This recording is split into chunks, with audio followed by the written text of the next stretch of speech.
This is All India Radio.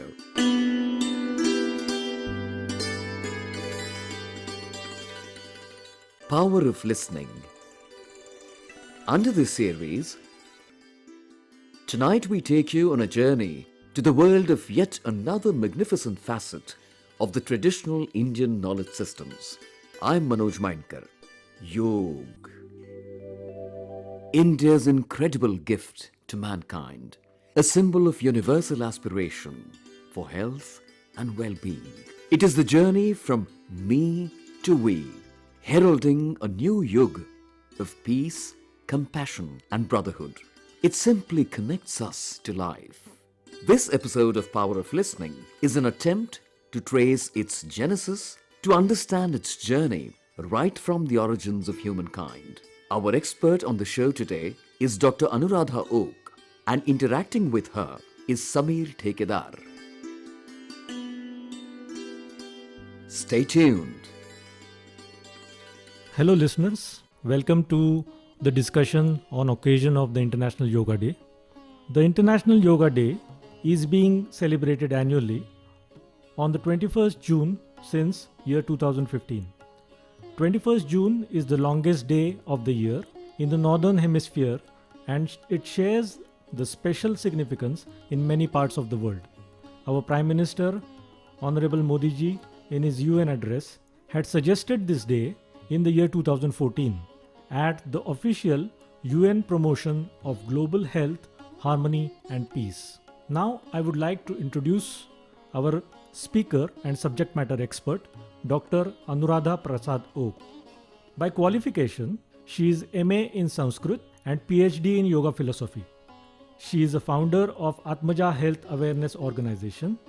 Now, with the introduction over, I would like to welcome Dr. Anuradha Oak to the studios of All India Radio, and we'll start with my first question. That is, Dr. Oak, can you please start with the basic question of the meaning of the word yoga? Yoga is an invaluable gift of India's ancient tradition. It embodies unity of mind and body, thought and action, restraint and fulfillment, harmony between man and nature, a holistic approach to health and well-being. It is not about exercise, but to discover the sense of oneness with yourself, the world and the nature, by changing our lifestyle and creating consciousness. So first of all, we have to understand the meaning of yoga, which is very much important, why it is related for the betterment of mankind. Okay. So what is yoga? Yoga, the word yoga is derived from the root yuja samadho. Literally meaning of yoga is union. So what is union? It is the state of mind, body and soul becomes one, and that dissolve into Paramatman, that is Parameshwara. So Patanjali describes yoga as yoga chitta vritti nirodha. All our chitta vrittis are extremely powerful to connect to the external world, to achieve knowledge or to connect the external senses to the mankind. But for yoga, you have to resolve that quality of chitta and the inward journey starts. And that is called as vritti nirodha. Okay. Nirodha is controlling. So you have to control those chitta vrittis and specifically take a call of inward journey and connect to the inner senses which you actually can experience while practicing yoga. So yoga is the state and not doing. Okay, so it is being. Yes, it is a being, it is an experience of vritti nirodha. Okay. So the crux is that you have to look inside and not outside. So if the yoga is the tool to achieve moksha, that is liberation from all sorrows and miseries in life, one must experience total bliss, that is Sachit Ananda. And for that, we have to understand the whole history of yoga when it is generated. Okay. So once the definition and concept of yoga has been established, I would like to ask you to explain the origin of yoga and the various traditions of the yogacharyas or the yoga gurus and the scripts texts of the yoga. Please explain. Reference to yoga are found as back as almost 5,000 years. Okay, so it's The very practice of yoga is believed to be started with very dawn of civilization. So historical evidence of the existence of yoga were seen in the pre-Vedic period, that is 2700 BC, and thereafter till Patanjali's period, that is 2nd BC. In Yajnavalkya Smriti, it is stated that the foremost pioneer of yoga is considered Hiranyagarbha. Hiranyagarbho yogasya vakta na anya puranataha. In Mandukya Upanishad, it is stated there are two types of yoga. The Sanatana yoga is of two branches. One is Brahma yoga, that is now Raja yoga, and Karma yoga, that is Hatha yoga. The traceable history can be generally divided into 4 periods: the Vedic period, the pre-classical yoga, that is Vedanta period, that is Upanishads, classical yoga, that is Patanjali yoga, that is one of the Shad Darshanats, that is called as Ashtanga yoga, post-classical yoga, that is Tantra yoga, Laya yoga, Hatha yoga, and many branches of Hatha yoga till Sanjivana yoga, which we practice as therapeutic restorative yoga. okay. So the ultimate aim of yoga in self-realization, that is moksha or kaivalya or nirvana, this is the state in which one ultimately free from all miseries and sufferings of the life. Here in 21st century, I must admit that it's not that we want to liberate ourselves from this worldly desire, but we want to liberate our dukkhas or the miseries we are facing with various ailments called as diseases. So that is, we want to get ourselves rid of the pain and sorrow Yes, yes. or daily suffering in life. Yes, and So that is the that's- main aim of yoga. All right, very good. So now, after the history and origin of yoga has been understood, I would like to ask you to explain the various types of yoga and how Hatha yoga is beneficial for the harmony between the mind and body. I will not go into every detail of every yoga pattern, but definitely I will concentrate on Hatha yoga because that is the most popular yoga nowadays. Yeah, and it's So- being practiced by Every human being. human being. So I will definitely concentrate on Jnana yoga, Bhakti yoga, and Karma yoga. These are main three patterns That's fine. of yoga, which are very much popular in day-to-day life. But Hatha yoga is the most popular amongst them. Almost all Hatha yogic texts belong to Natha Siddhas, and Gorakshanath in 11th century wrote many books on Hatha yoga, and one of them is Goraksha Shatak, and very much popular is Siddha Siddhanta Paddhati. All right. Early Natha works teach yoga based on raising Kundalini through energy channels and chakras, called as Laya yoga, that is the yoga of dissolution, and that was sacred science. All right. But in 20th century, a development of Hatha yoga focusing particularly on asana, the physical postures, became popular throughout the world as far as a form of physical exercises. This modern form of yoga is now widely known as simple as yoga and not Hatha yoga anymore. Now, the pertinent question comes to my mind is, how do you explain the meaning of Hatha yoga? It's a good question. Hatha yoga has two syllables, that is ha and tha. That ha means Surya Nadi, that is the sympathetic nervous system in the body, and tha is parasympathetic nervous system, that is Chandra Nadi. All right. It is actually described in text that it is situated from the nostrils throughout the body. And the balance between these two nadis leads to Nadanusandhanam, and that is the aim of Hatha yoga. So Hatha yoga primarily the balancing technique or mechanism of left and right side of the body in general, and in special combination of pranayama and other aspects of yoga described in Hatha yoga, balancing mechanism of Surya Nadi and Chandra Nadi and activating that kundalini, which I spoke earlier, called as Sushumna Nadi, which generates in middle part of the body and goes into directly to the Brahmarandra. Oh, So it is a very higher practices. It's Yeah. not only asana. okay. But the popular belief is that asana is yoga. And we'll go ahead and try to dissect the popular belief and know what is the truth. Now, can you explain the concept of asanas? Now, everybody like me or any layman now knows yoga as asanas only. Performing asanas is doing yoga. So, let us understand the concept of asanas, which is widely followed by the yoga practitioners. Definitely. And now asana is more prominently for harmony of body and mind. Correct.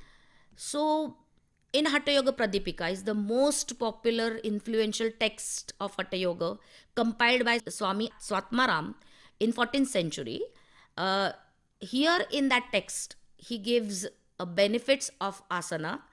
He says, Kuryat tada asanam, sthiryam, arogyam cha angalaghavam. So these are three benefits if you practice asana regularly. First is sthairya, it is manasa sthairya, that is stability of mind. Arogya is health, which everybody wants. And Angalaghava is the flexibility or laghutva of The lightness. the lightness of the body. So these three benefits you get after practicing asana. So how many asanas described in the text? In Siddha Siddhanta Paddhati, Gorakshanath says, asanani cha tavanti yavanti jiva jatayaha. So as many of postures are as many of the species. That means the form of the species is called as asana. This can be related to Sthirasukham asanam. The definition of asana described by Patanjali in Patanjali Yoga Sutra for attainment of Viveka Khyati, that is Ashtanga Yoga. Oh. So here you can say that asana is definitely the form itself and the body, the balancing mechanism of balancing mind and body. The body is the tool to perform. That's why we do asana, that we always use the word doing and we don't know how to become. That is And the being. that is the being. So here we can definitely again conclude what is written in the text, that sarabhutam shreshtabhutam chatushmahakam bravimi iti anvayaha chaturshitani anani shivena kathirani cha siddham padmasanam sinham bhadra. These are the four forms particularly designed for meditative postures. Oh. So out of 84 lakh Yes. species, we have brought it down to 4 main asanas according to Hatha the yoga. Hatha Yoga. Because the whole aim of Hatha Yoga is to achieve Nadanusandhana. So base of Hatha Yoga is meditation, and meditative postures are designed to get into that Nadanusandhana. Nowadays, Yoga for all is the concept, which Yes. that's why we are celebrating Yeah, internationally Yoga- we want people to Yes, follow it. Yoga International Day. So, and that day is definitely a day which is the pride of India. And here we can say that our sages defined yoga for all. So it is no caste, no religion, nothing. It's only the human being. Yeah. Who can perform yoga? Is yuva, vruddho, ativruddho va, vyadhito, durbalopi va, abhyasat siddhim apnoti, sarva yogeshu atandritaha. Atandrita is a very important word which I feel is chitta vritti nirodha. Okay. So if the chitta is balanced, the atandrita, that means the chitta is absolutely into the practice. So if you want that siddhis which you gain by practicing asana, that is health, steadiness of mind and lightness of limbs, the conscious effort has to be taken to learn it. Who can do it? Yuva, that is all young people, vruddha, ativruddha, the old generation also.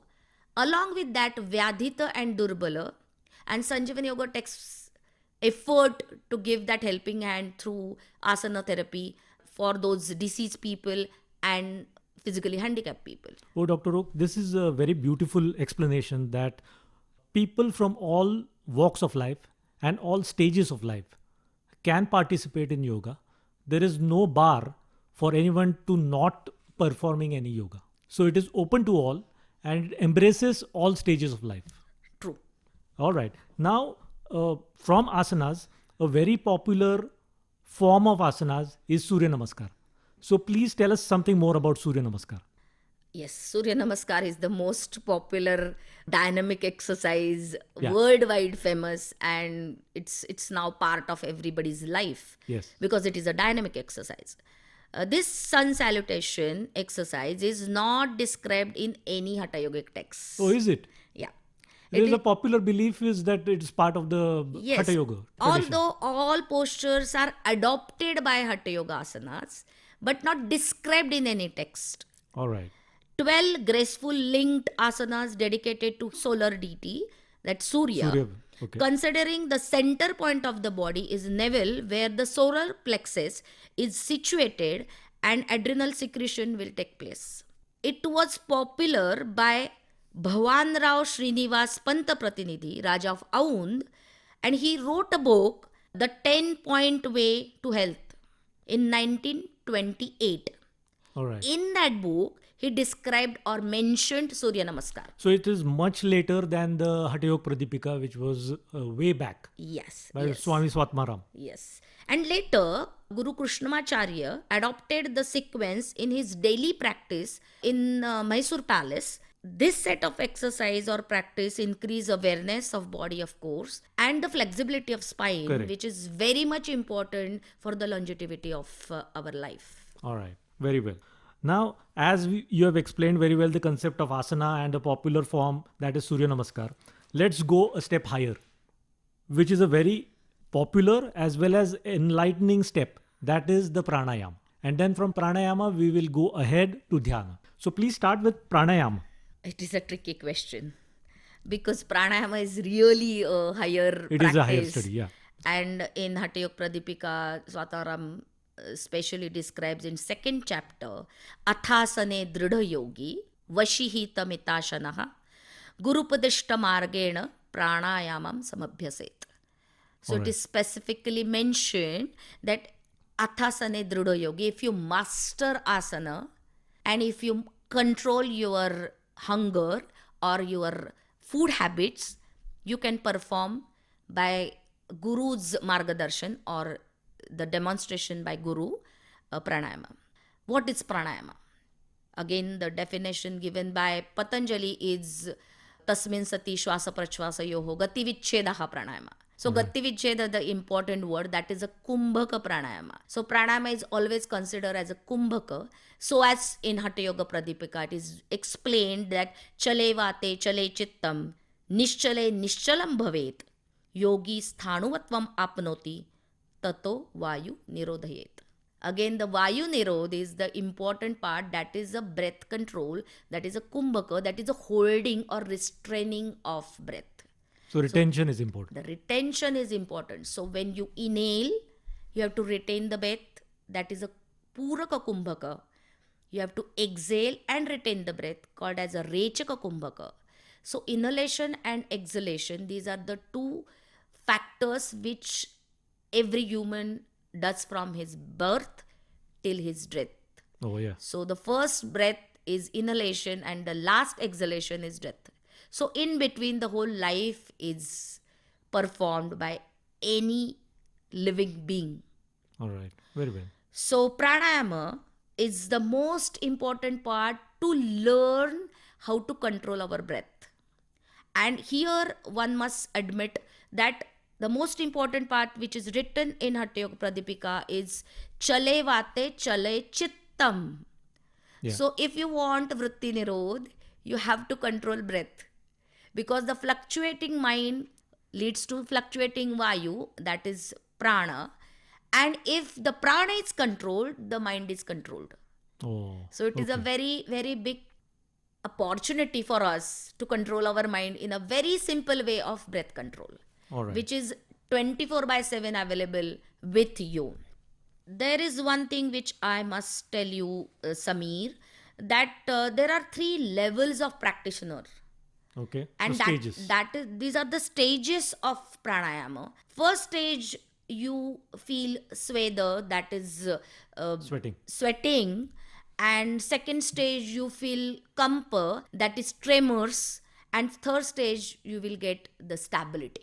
So that is what we should aim at. Yes. So Kumbhaka can lead towards that stability and leads towards the Brahmarandhra.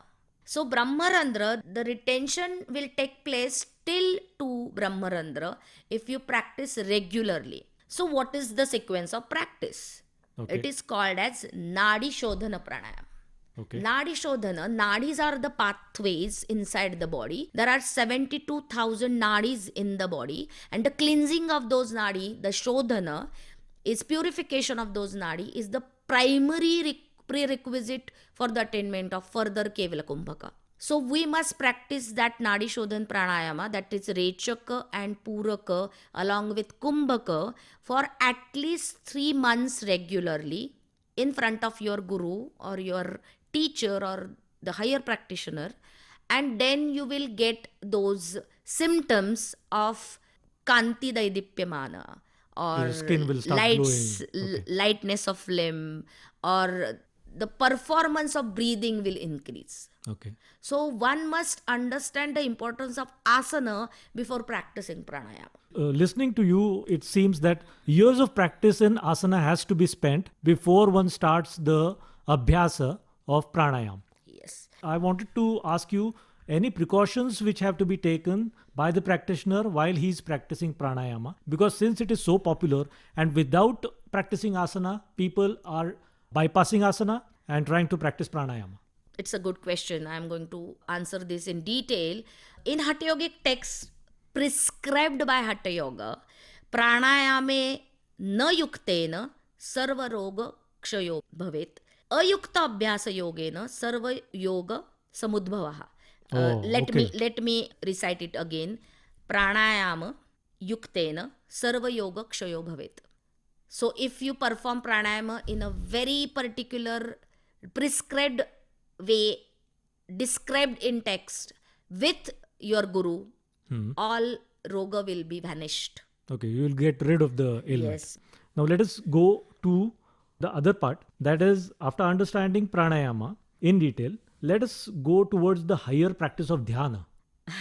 It is again really a higher practice. I know it is a very exhaustive topic, Yes. but we have a constraint of time and we have to get the crux of it. Definitely. Dhyana is described in Vibhuti Pada, Tatra Pratyaya Ekatanata Dhyanam. So after mastering pranayama, as I said, after mastering asana, you go to pranayama, and then after mastering pranayama, you go to stage of dhyana. Before that, dharana sacha manasa yogyata, which explained by Patanjali, that now you are able to concentrate your chitta, because chale vate chale chittam I explained, and that is what you get by practicing pranayama, that chitta is now able to concentrate on one pointed awareness called as dhyana. That's why the definition of dhyana described by Patanjali is tatra pratyaya ekatanata dhyanam. So concentration is... So the concentration leads to that experience of oneness, that ekatanata leads to dhyana. So there are many practices of dhyana, many types of dhyana. Meditation is very popular nowadays, but we must understand some do's and don'ts while practicing yoga. Yeah, there is a very important question which is in my list of questions, and what piece of advice would you like to give to the practitioners of the sadhakas in the form of do's and don'ts while practicing yoga? Yes, the first and foremost condition is yoga practice has to be done in front of a guru and not in front of any TV or any internet channels, because So the there is no guru, shortcut. no shortcut, and guru has to be there while you are performing postures or practicing pranayama or having meditative forms and practicing dhyana techniques. Because if you go into some further deteriorating condition, that may leads to the fatal So it can be fatal as well. Yes, it can. So it is a word of caution from you Yes. that it has to be under the strict guidance of the guru. And no shortcut for health. Right. And the most popular practice is Surya Namaskar. So everybody should practice at least these two of them, either Surya Namaskar asana or pranayama and asana, or dhyana, pranayam and asana. But there has to be the combined condition which will leads towards the stress free life and immunity. Why yoga and asana will give you immunity? Because when you stretch the muscle and you become flexible, the blood and nutrients reaches to that end of every cell of the body, and the strengthening will take place. Of course it takes many years to practice, but actually that gives the immunity. That is the immunity booster. And nowadays when we are facing such The corona calamities pandemic. of corona pandemic, the breathing technique has to be understood, and inhalation and exhalation will be improvised and practiced thoroughly, and understand the respiratory muscle involved, and those muscle has been trained in yoga practices of asana and Surya Namaskar.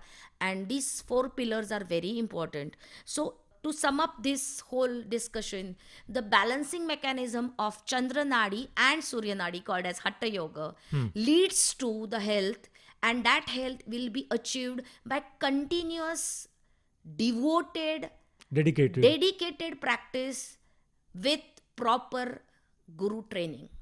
Okay, so you have stressed many times the importance of Guru and taking no shortcuts, and you should have a step by step approach. All right. So, I mean, we have summed up the important parts of our discussion. I would like to sum it up by saying that we have had a very knowledgeable and enriching discussion with Dr. Oak, who has taken us through the definition of origin of yoga with reference to the gurus and acharyas who were pioneers in their field and contributed to this divine science. She has explained the four major pillars of yoga, that is asana, Surya Namaskar, pranayam and dhyan, along with the words of caution in the form of do's and don'ts for the sadhakas or the practitioners. Ultimately, she has delved into the present day issues faced by every human being today, that is the stress management and lack of immunity to fight especially the COVID pandemic in particular. I thank you, Dr. Oak, for the valuable information you have shared today on the occasion of International Yoga Day. And I appeal to everyone to practice some form of yoga every day to achieve mental and physical well-being. Thank you very much, Dr. Oak. Thank you. Yoga, an ancient tool for health and liberation. You heard this episode of our all-new series on traditional Indian knowledge systems, Power of Listening. The expert on the show was Dr. Anuradha Oak. In conversation with her was Sameer Thekadar. This episode has been produced by Neelima Patwardhan and Randhir Thakur. Special thanks to All India Radio Pune and Amol Parth for their contributions. This episode is also available on our official YouTube channel, Akashvani AIR. We shall be back next week, same time, same frequencies. This is Manoj Mainkar signing off from Delhi. Bye for now.